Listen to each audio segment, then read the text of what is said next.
in times when you see that Zomato and equivalent brands, when they build a creative team, they really created a narrative that really worked. And Byju's, again, you build an in-house creative team that created wonderful campaigns. Your Teachers Day campaign got you the Black Lady. It was, I think, India's first brand that got it. Teachers Day is just one, not just one winning Filmfare, one Cannes, first in-house team in the longest time from India that won winner Cannes, and multiple campaigns that we worked on won a lot of awards. Also, look at Zomato, right? They're doing a lot of moment marketing. They're doing a lot of On the moment, on the yes. Yeah, spot. yeah. They're doing a lot of quick thinking marketing. You've been with Pocket FM for the last 8 months. We're in the business of finding unique stories, crafting them, and then giving it out to the world. The Hindi film industry talks about a lot. 100 crore is a benchmark. We've had audio series that have done 100 crore or more in revenue. Just one audio series. But, 100 crore in revenue. yes. So almost close to about 7 or 8 audio series that have crossed that magical number. Hi, welcome to the India PR Show. Today we have Vineet Singh. He's got around 20 years of experience in a diverse set of brands and global brands at that. And today he shares a lot about his success, his failures, his big wins, his learnings, and talks about his journey and what holds for him in the future. We are very excited for the next 1 hour of chat with him. Stay tuned.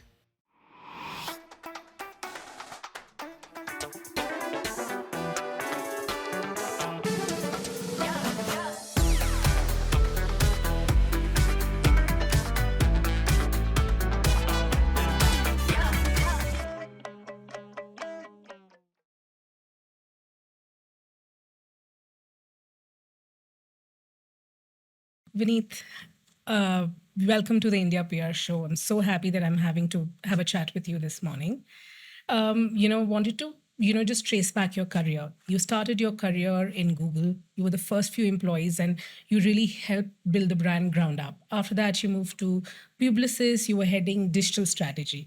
Then you moved to WeWork, your embassy, you were heading marketing, branding for them. Then obviously BYJU'S that we all know about. It was a very rewarding yet a very challenging phase of your career. And now with Pocket FM leading and really building the audio storytelling space. So, in all of these brands that you worked with in your career, which one, and I know it's a difficult one, which one is your most memorable, something that you feel really impacted your career?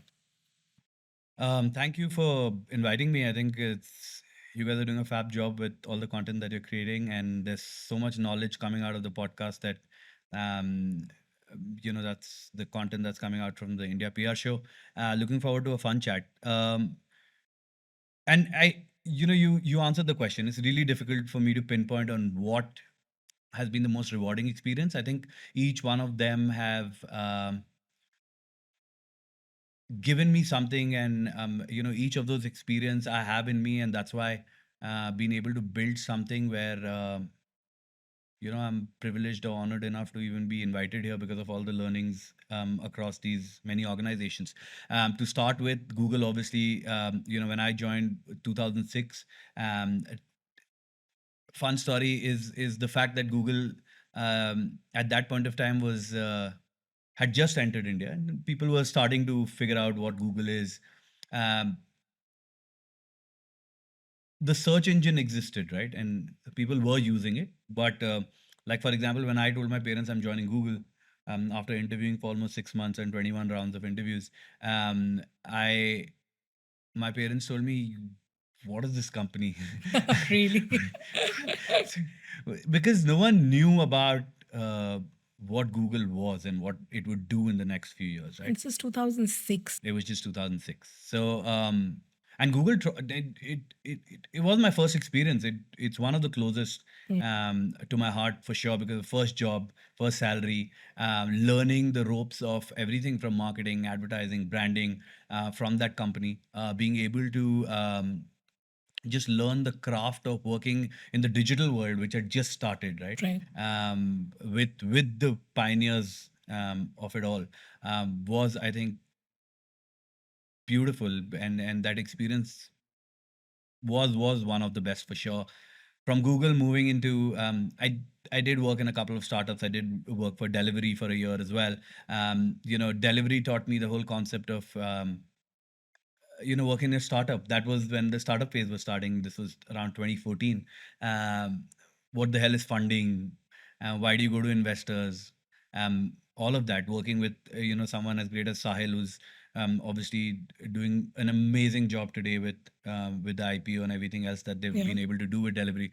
So it gave me that whole learning about working in a startup space, because Google was, as much it was 2006 and it felt like a startup, it was very organized, was still a Yeah. multinational.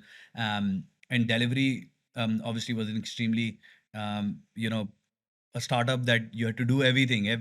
You had to roll your sleeves up, work on every project that came your way. So that learning came from delivery. Went to advertising, learned the whole craft of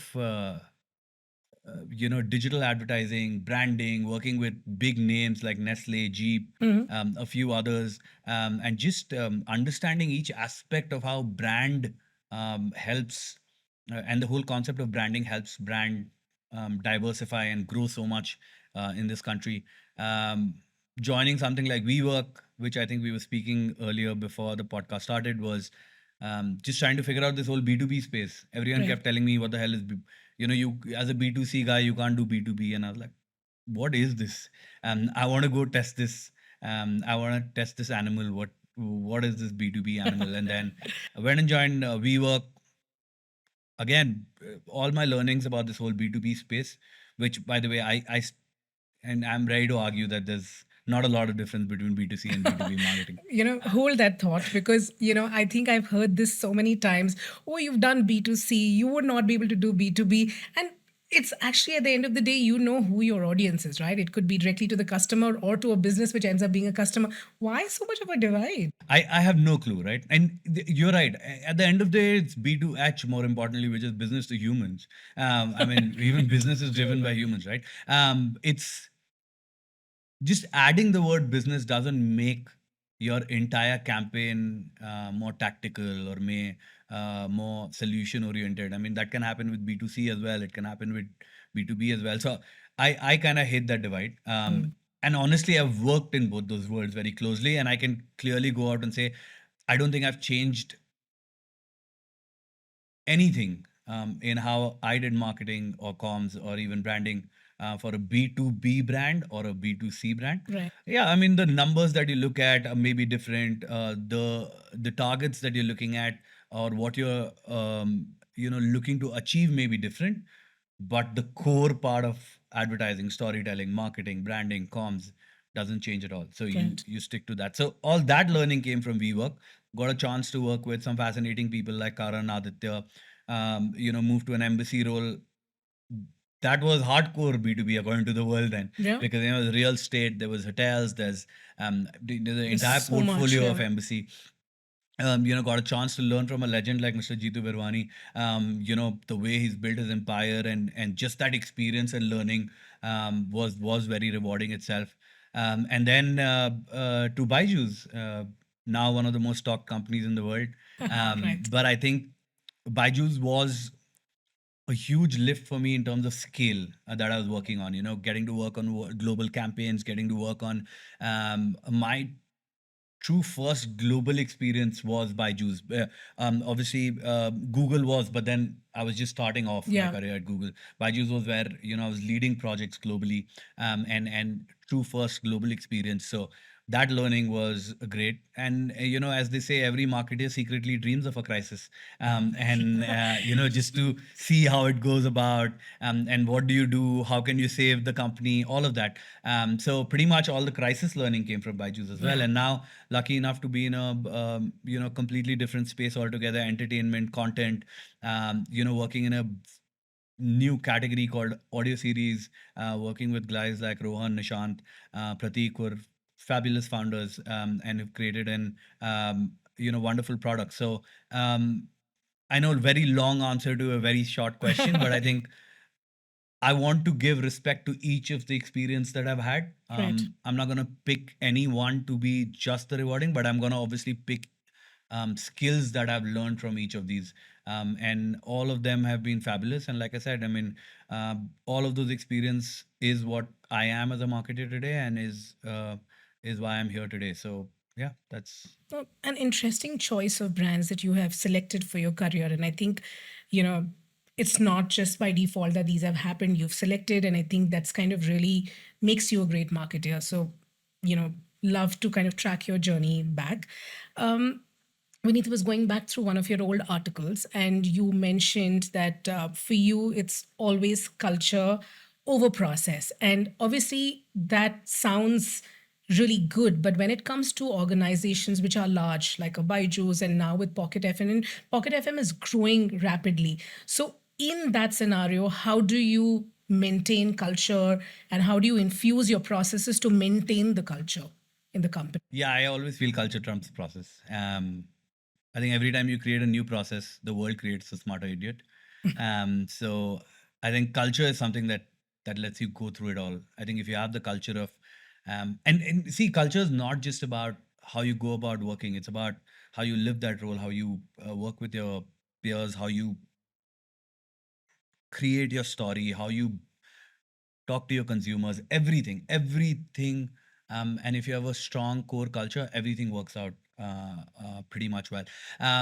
It's see at Pocket FM, it's a simple answer, right? Pocket FM is actually one of the very few organizations that I've seen in the new world who focus a lot on culture. They are actually focused on the culture of, and their culture is of first principle thinking, their culture of experimentation, the culture of trying something and not being scared about trying it. A lot of I've talked to peers across, and everyone says, "Hey, we love experimentation. We love we love." That our founders or CEOs or us as CEOs, we're not scared of taking risks. But when you put pen down to paper, that's not really happening. But at Pocket, I've actually seen that happen, right? With campaigns that maybe I'm working on right now. I feel I have that entire liberty to go out, experiment, push, and see if it works. If it doesn't work. You can't do much with it and just move on. So, Pocket actually. Quite the contrary to what I thought right in the beginning, is very focused on culture Okay, of interesting. and building through that, and that's why I think they've been able to create a business this big in the last 6 years, and create an ecosystem where you've actually cracked something very unique in the content space that wouldn't have happened if you were not a very Culturally strong strong. cultural organization. If you look at Baiju's, I think there again, right? I mean, it was a process-driven organization, and that's one of the things that you've heard about um, in all the articles that you read, or the conversations that you have. You do feel that was something that was pretty much core to how the organization functioned, which was process. But again, I was leading a team of 220 people at Byju's, and one of the things I 120. yeah, and one of the things I prided myself in, I think my team says that as well, is that um, our team of 2020 is still focused on culture. We were literally functioning as an extremely different organization in the middle of a organization which had a different style. That worked because you were running such a big, large team of 220 people, almost worked like a mini agency in itself, in a mini organization as well.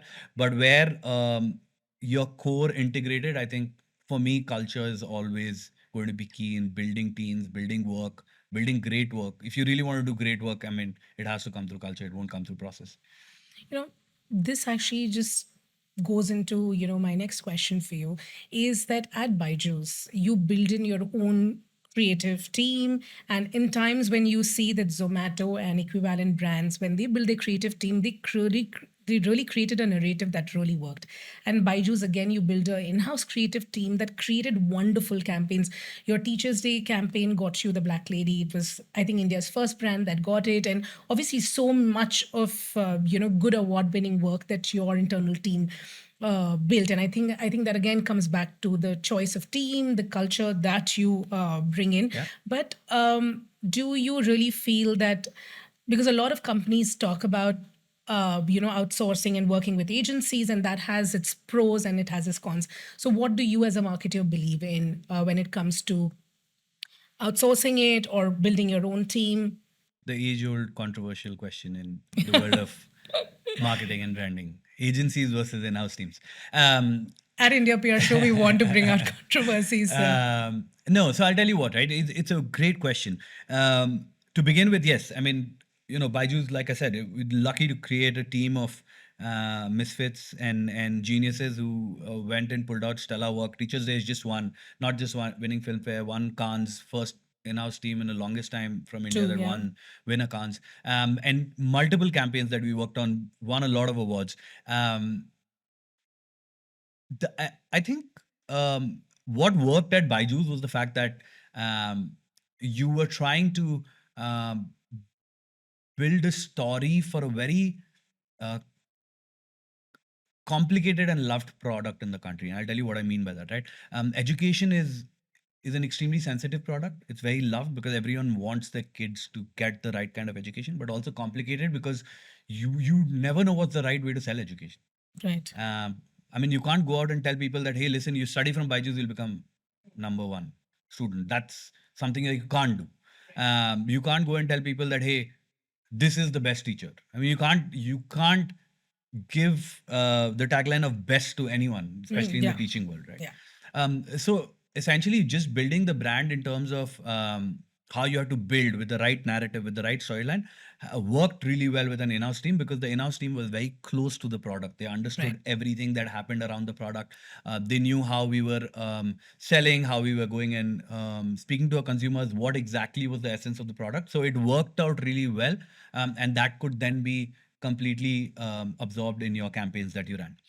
Um, Overall, if you ask me, agency versus in-house, I'm a fan of a hybrid model, Right. which essentially see, and it's very different, right? Let's take PR for an example. I think PR for me, I think agency is the way to go about it, Right. and the reason obviously is because the kind of skills that you get, the kind Right. of access to the kind of people that you get Right. in the agency world is second to none, right? Experience, lot of experience, the kind of knowledge they bring, the kind of knowledge they bring when you're handling crisis, the kind of knowledge they bring from the diverse set of clients that they worked on.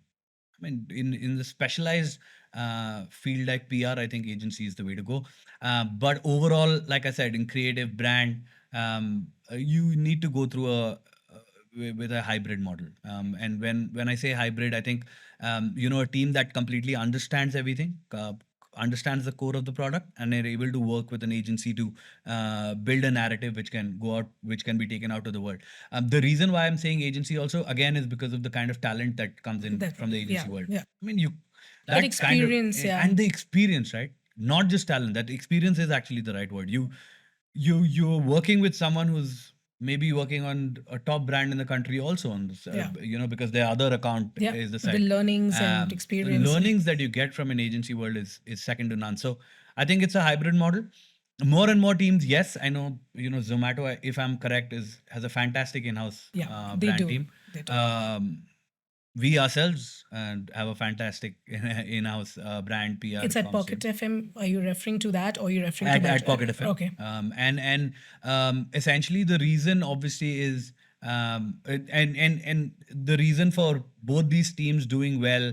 I mean, we are just starting out. We're not comparing ourselves to Zomato, but Zomato doing really well also is because also look at Zomato, right? They're doing a lot of moment marketing. They're doing a lot of On the moment. on the Yes. Yeah. spot. Yeah. They're doing a lot of quick thinking marketing, and that sometimes is something that doesn't happen through an agency because again, see, The turnaround you're a time could be. call Yeah. away. You have to go plan. Acha, ye karna hai. How do we do this? Agencies like to spend time in coming up with a complete plan in terms of delivering.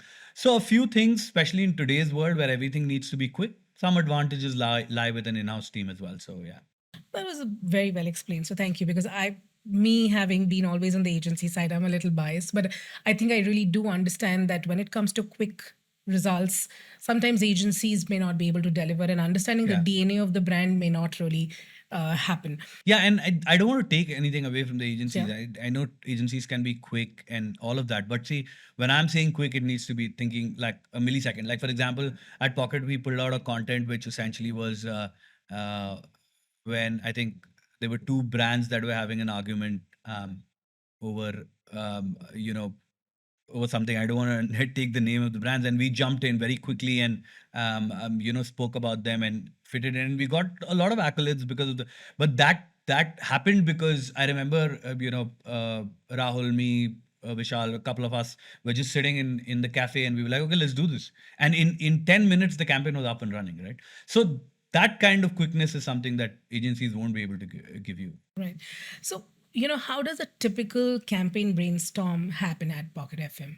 Like, in the sense, like, obviously there is so many parts to it. There's a marketing team, there's your social media team, there's your PR team, there is obviously the founders team, so many people. So, how does it really work? Because everybody does this different. So I think my style of brainstorming is like we're brainstorming all the time. Right.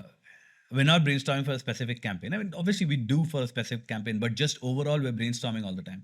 I mean, what are we doing to get Pocket FM out there, right? Getting the right story, getting the right narrative, getting more and more people to know about us. If 10 people know about us right now, how do we make it to 1,000, right? So everything that we do on a daily basis is about getting the brand name out there. And Pocket FM, and like I said, that's why you're brainstorming always. I mean, you're sitting in a, you get into office and you're talking ideas. You get into, and it may not even be related to a campaign. Like I said, it could just be something as basic as, okay, what do we do today? Just okay, on LinkedIn, should we just come up with something to do? So it's just brainstorming all the time. For specific campaigns, I think it's a little more organized. Obviously, I mean, you go through a plan, you figure out what exactly are the metrics that you want to go out and target. You involve the right teams. The advantage of having a single team which does uh, brand marketing, comms, social media, partnerships is the fact that you can combine everyone together, get everyone attributed to the same targets, get everyone aligned to everything at the same time, and then everyone works towards that common goal. So you don't have to go to separate teams to say, okay, ye aapka hai, ye aapka, ye aapka hai. How do you get And this then together? stitch it So I together. think, but how I like brainstorming is getting everything together in the first go itself, because then also you You get the tomorrow best PR mind. team could come up with a crazy idea that could actually become a brand led idea, right? I So love that. Yeah. you never know. So for me, brainstorming is always together, synchronized towards the final target, and that final target could be awareness, it could be conversions, it could be KPI. I mean, any other KPI that exists. Um, this is Vineet. I have to ask you this question because obviously you spoke about how BYJU'S was a great learning experience from a crisis perspective, right?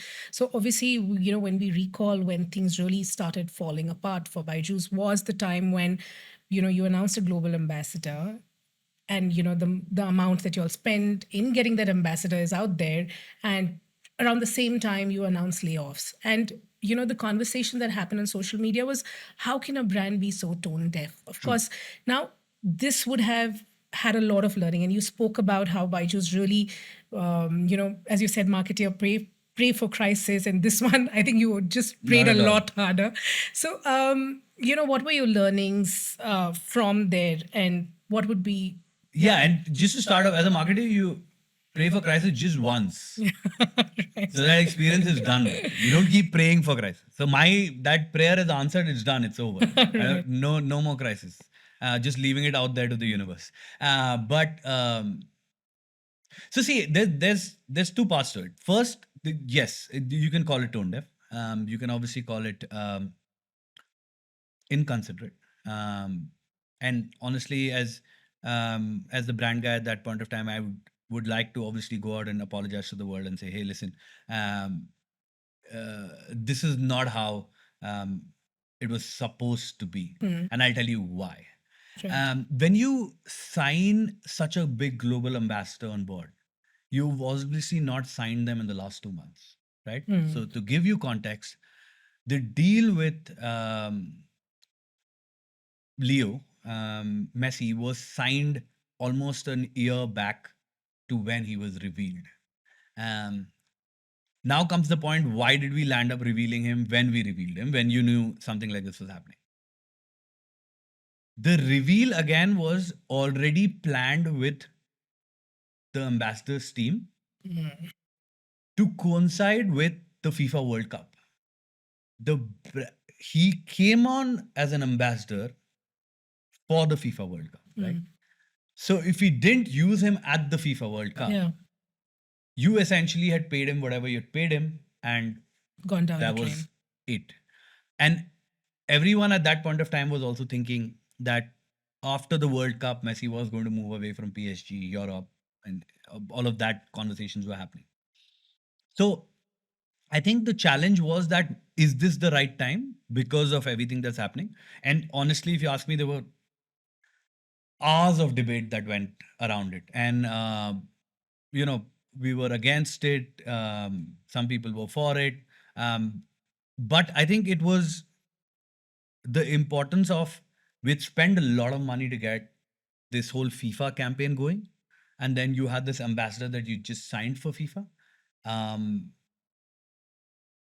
we didn't know, and post that you couldn't do anything with Messi. So you had kept him for last 1 year just for FIFA, and then you land up not doing it. And the other thing that the founders also, um, um, I think at that point of time thought was that this would help them get the right attention also, that while they were focused on operational efficiencies with these really sad layoffs, but they were also um, in line to be doing well, uh, and wanted to portray and give out the right story out as well. So all those decisions and all those factors and a few more factors landed up us announcing Messi as an ambassador and the FIFA during the FIFA World Cup.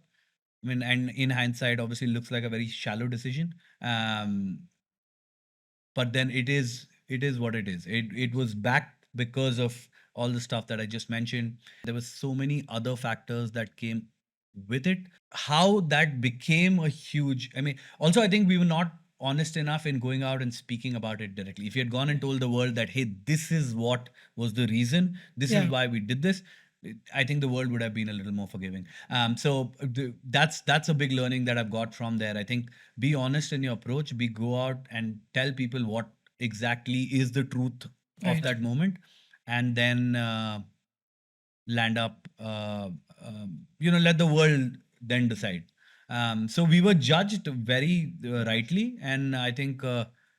Very Yeah. rightly. Yeah, very rightly. We were judged. Very rightly judged. And like I said, there were so many factors that not justifying it. Again, it depends on fact. It depends No, on of a course. timing. And It's as very you different. mentioned, it was the timing could have been different, but again, signing him as a global ambassador, if the financial health of the company was better. Yeah, and I mean, if we knew that was going to happen, we would have announced Messi about 6 months Yeah, back because the exactly. contract was already signed, right? Yeah. We were saving him for the World Cup. Right. Obviously, the brand marketing team didn't have insight into, hey, what's going on with the finances of the company and where we are and all of that. So, like I said, I think a lot of discussions late into the night and for days was, I don't think we should do this. Yeah. I mean, let's just let it go. Yeah. But then also,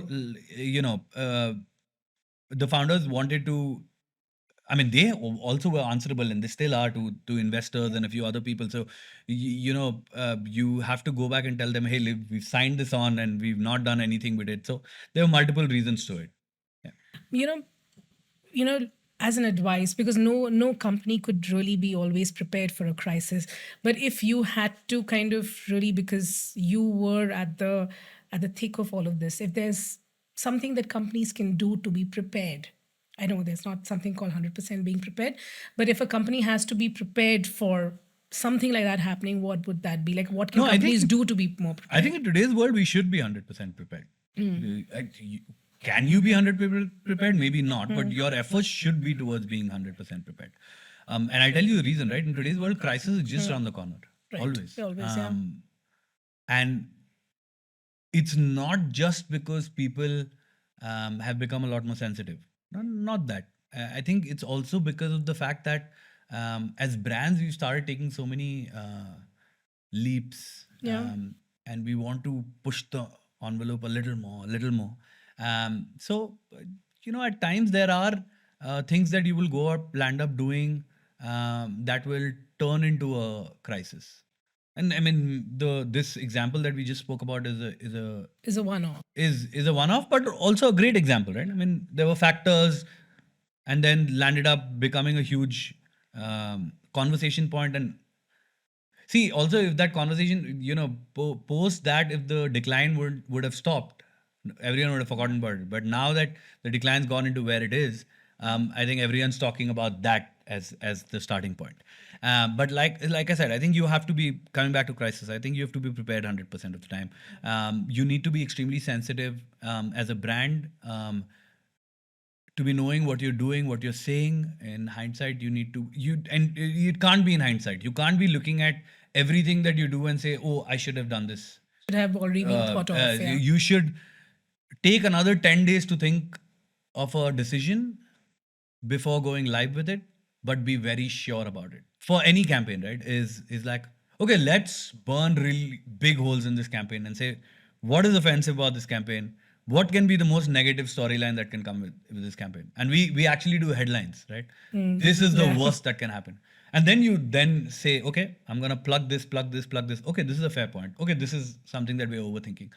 But I think just thinking about it, going at least, like I said, 10 15 days, and it's something that my team actually hates about me, is like, yaar, kitna sochta hai? But I think the point is ki you have to think through, like I said, take your time, make your decisions, and then stand by it. Don't rush into things. Don't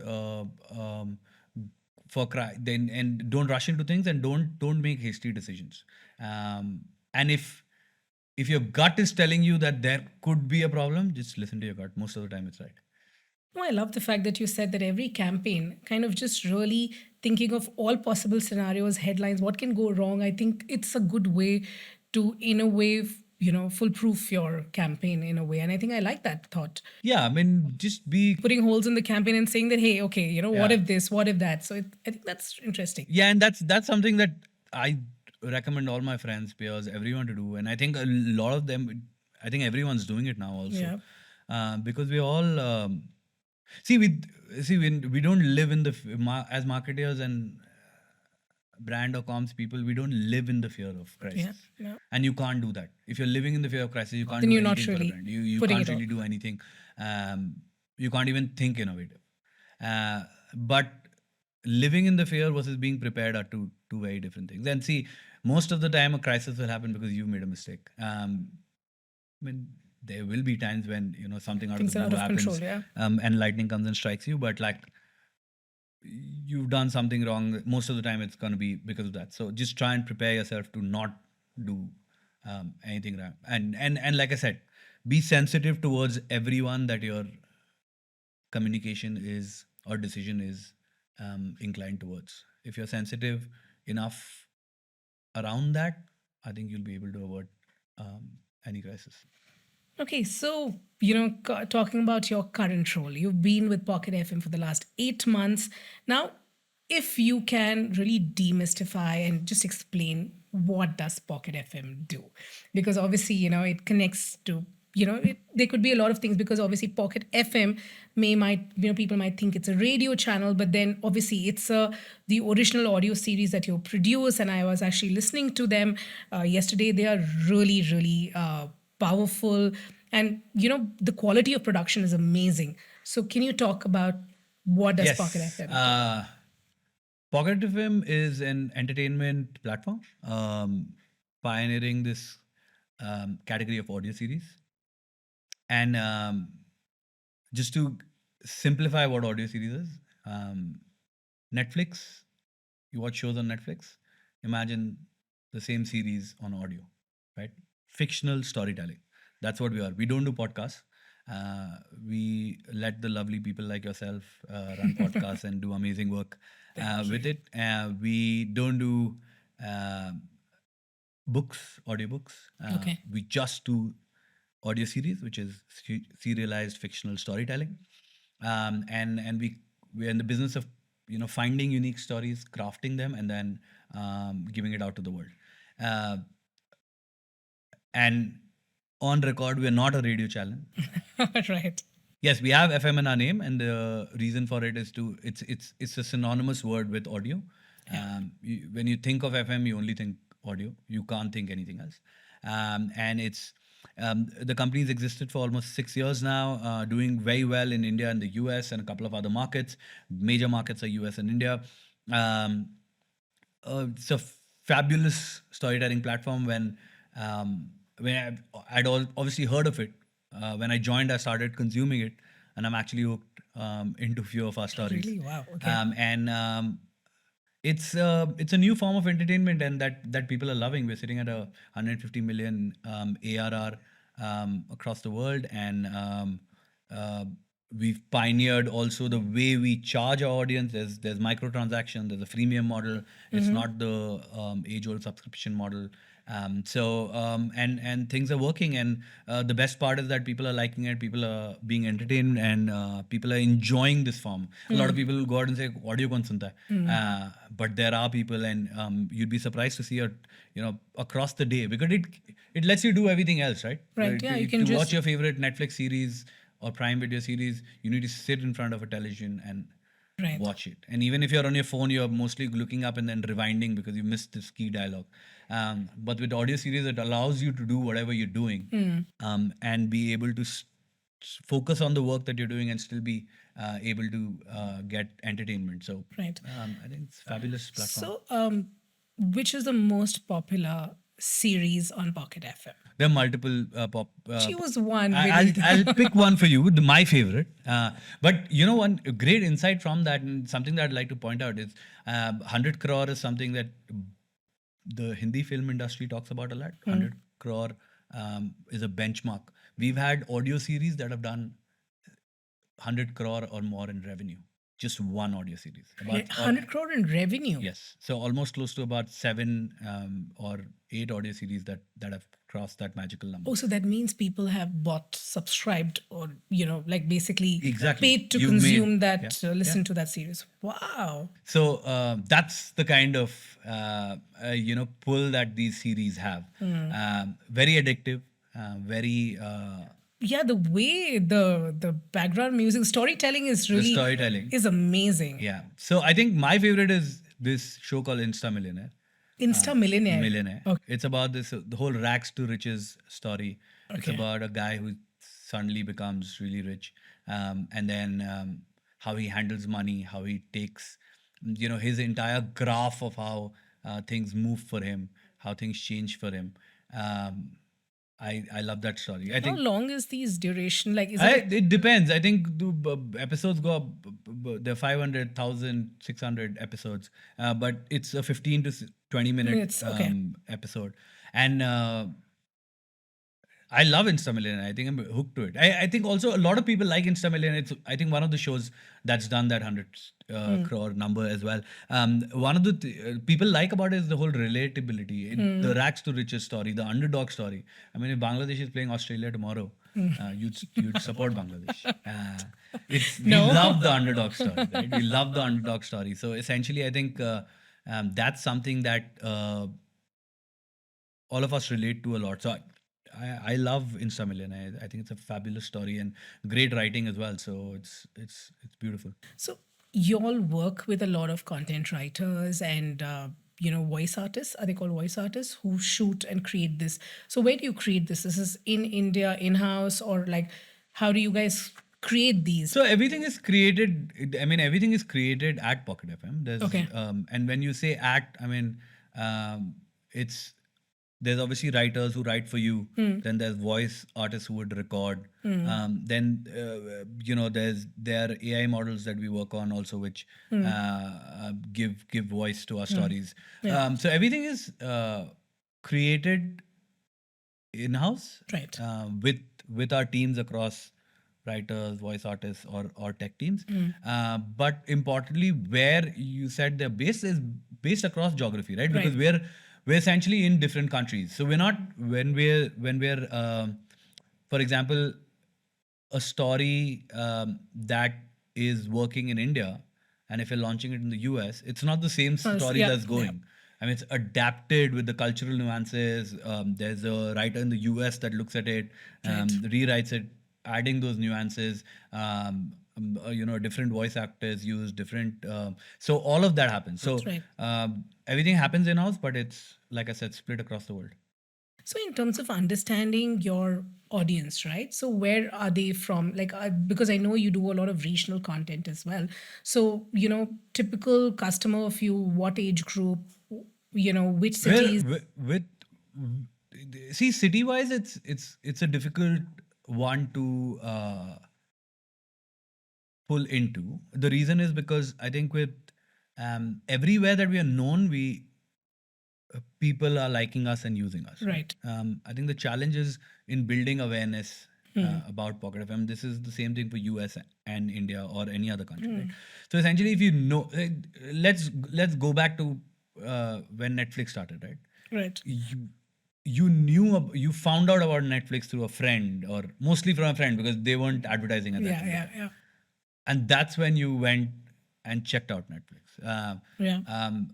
So was it because you're based in Bombay or you're in Bangalore and that's why you checked out Netflix? No, because you checked out Netflix because someone told you about it and you thought you could spend that money to be entertained, and that's why you signed into the platform. So for us also, even in India, I think our audience is diversified across the country, across different age groups, and everyone who knows about us and has access to us or is using us likes it, enjoys it. So it's completely diversified. You earlier mentioned the use of AI. So, how do you look at AI in creating such stories? Is this the voice, the music, the stories itself? So, where does AI play a See, role no, in? we're using AI to be more enhancers or enablers as compared to doing everything. I think from a writer's perspective, if you look at a writer, right, one of the biggest word that you hear in the writing industry is writer's block. Yeah. AI helps challenges you through those writer blocks. Maybe challenges you to maybe look at different storylines, different ideas. I think we at Pocket FM believe that the human art of storytelling, art of storytelling is never going to be replaced. Yeah. It's going Yeah. to always going to be the core of everything. What AI does is it enables writers to be a lot more um, efficient, challenge them towards a lot more scenarios, help them wherever they get stuck. And from a voice and any other aspects, the same thing, right? I mean, it's all about enhancing, giving the right experience to people. So we're not, and this is not just for Pocket. This is for any content company. I don't think any content company is looking at AI to take over because the human aspect of the whole concept of storytelling is age old. If I go back, I remember my grandmom sitting and telling me stories, and that was audio stories for me at that point of time, right? Imagine those stories being told to me um, without, I mean, that's close to my heart because my grandmom used to tell me. So that human connection is very important for any kind of storytelling or a content platform.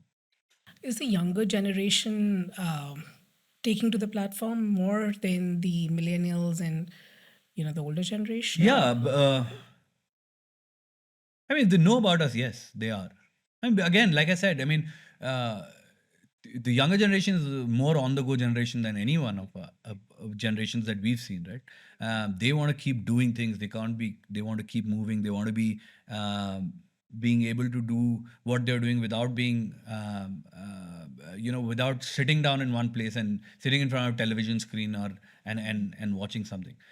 So I think the people who know about us, they're liking it. They see this as a great form of entertainment, which keeps them entertained throughout the day, irrespective of what they're doing. Um, and people who don't know about us will know about us soon, and they'll be entertained for sure. That obviously, this category still needs a lot of awareness building. So, what are you guys doing in terms of marketing? How does your marketing playbook look like? Yeah, I think the focus right now is awareness, and it's not just about Pocket FM. It's about the whole concept of this audio series, right? Yeah. Like I said, I mean, a lot of people don't understand this concept of audio series. They still feel that it's either podcast or audiobooks or something like that. No one's realized that, oh, this is actually fictional storytelling, like a proper show. Yeah.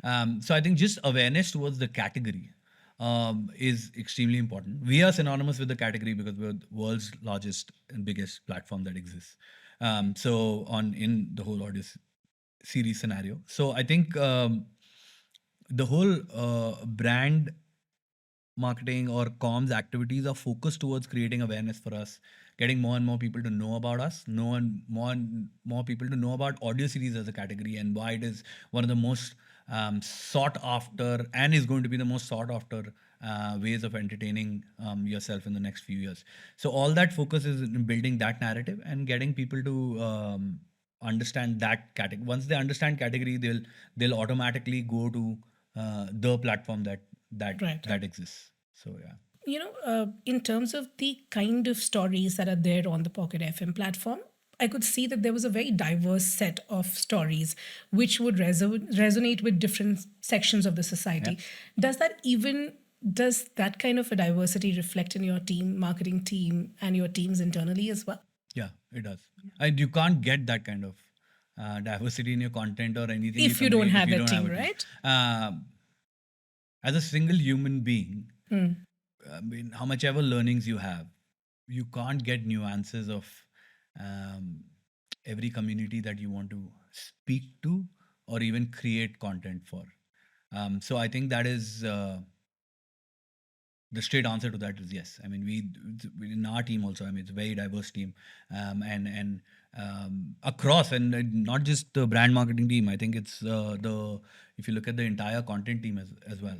I think that's an important focus because, like I said, if you don't have that, you won't be able to pull off the kind of content that you're And pulling. get the voices and get like the pulse of the market if you Yeah. don't have that kind of you know Yeah, and like for example, right, when you're launching in a regional, let's say in India, right, in India, every 20 kilometers it's a new nuance that.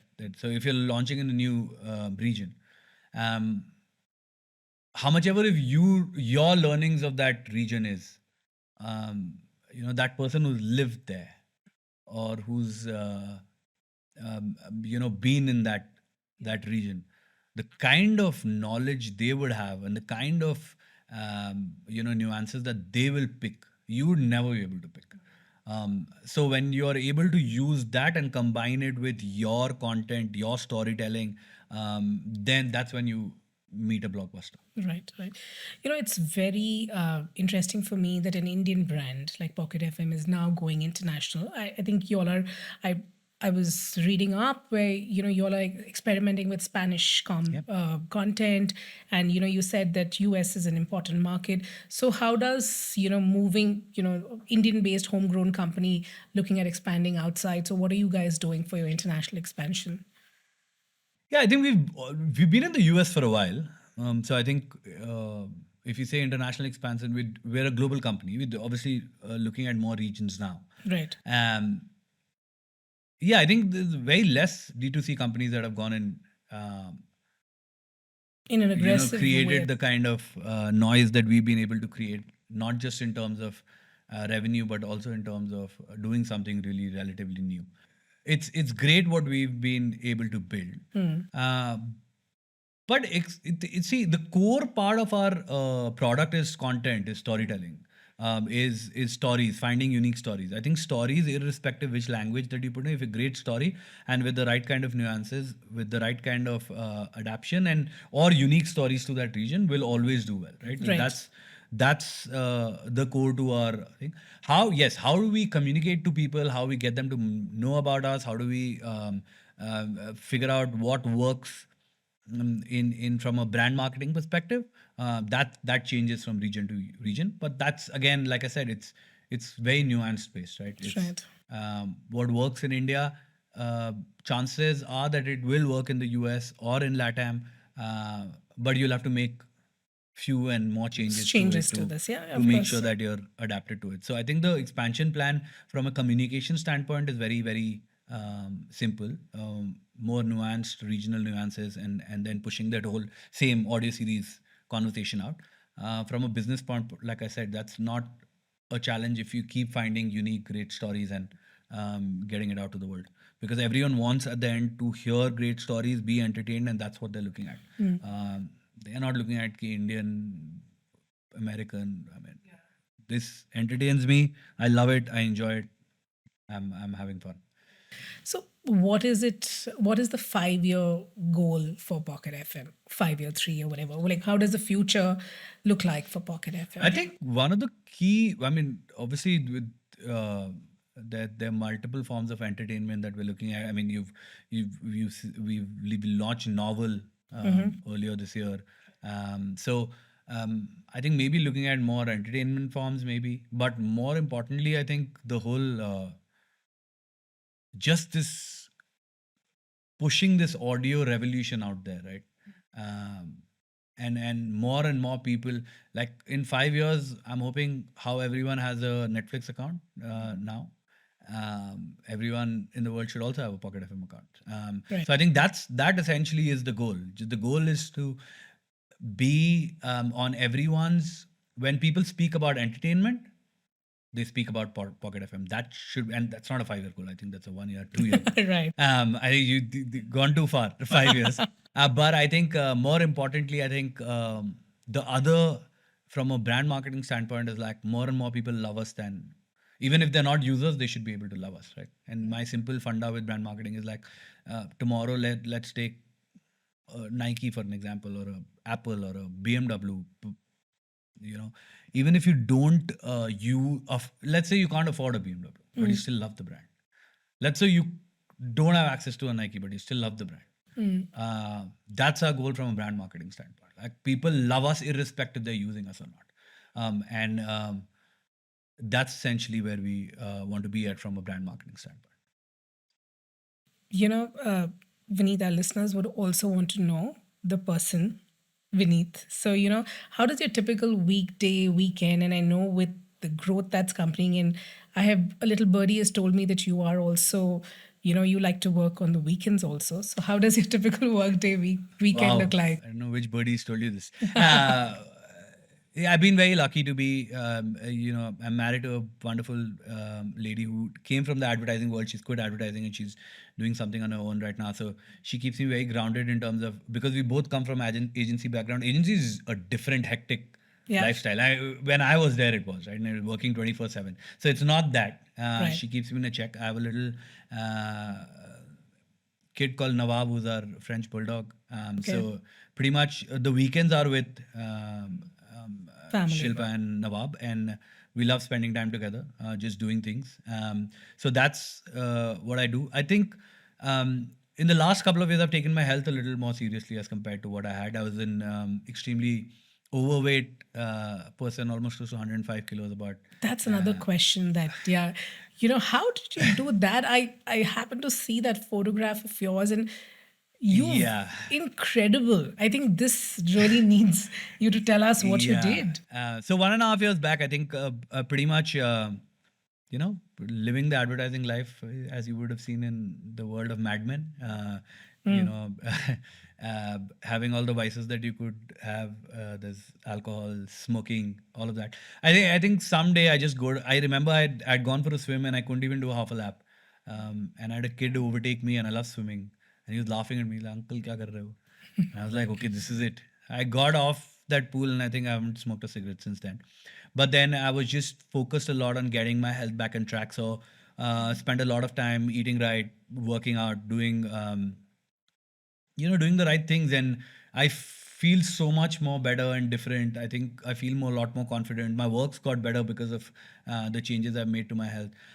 So on a daily basis, like, I can't move without spending, just doing some form of workout. And this is a recommendation for everyone. I think some form of workout. You don't necessarily have to go hit the gym. Yeah, just I mean, walk. do run, walk, do whatever that makes you feel good, but just do it.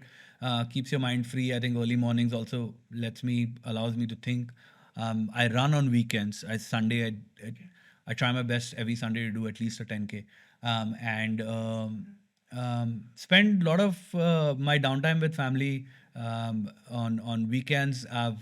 And Weekday, just try to keep it as light as possible. Workout. I have team members who are a lot of fun. I'm lucky enough to be working in an organization where uh, my boss is a lot of fun as well. So it's pretty light. It's just jamming ideas, discussing, having fun, which is something I like. And that's pretty much it. Workout, spend time with the team, spend time with family, and I consume a lot of content. I Of have to, course, right? yeah. Oh, I'm addicted to content. And And some that's people. even before joining Pocket F. Oh yeah. It's I watch all kinds of stuff. I mean, you can ask me about um, stuff that people are embarrassed to watch, and I'd be watching it because I just learn so much from just consuming different kinds of content, and I love watching content. So that's again something that I do a lot in my downtime. So yeah. Right. We've come to the last question, and Vineet, it was, so much to kind of just process with all that conversation that we've had. If there's one advice that you have to give to the future generation of marketeers, what would that be? I think something that everyone will tell you: be honest to yourself and the people and the product and the brand that you're working for. Get an understanding of the essence and then go out and deliver. Just don't do work because you think it's cool or something that will become viral. That won't stay. Right. A great marketing campaign is which stays with you even after years. And when I'm saying stay, it doesn't necessarily have to be that people are always talking about it. But when people talk about it, you're like, yeah, that. So I think if you're able to be honest and you have that essence, you're able to do that. Be brave. Uh, Push the envelope, but and obviously keep in mind the sensitivities, but push the envelopes. Be brave. And the third one has to be take care of yourselves. Yeah. Uh, if you're not taking care of yourself, you won't be able to do anything. You'll always be fighting and playing catch up. And especially in our world of marketing and advertising, It's always on. it's always on, and you don't want to be playing catch up because once you start playing catch up there, you're never catching up for sure. And the last bit, I think this is one of the very few functions in an organization cycle that allows you to have a lot of fun. Don't stop having fun, even in crisis, in great campaigns, in worst campaigns, in the highs and lows. If you're able to have fun, it'll show in your work, and then everything seems easy, and you will then look back and be like, okay, how did we just pull that off? So if you're having fun, you're pretty much the best marketer in the world. Amazing.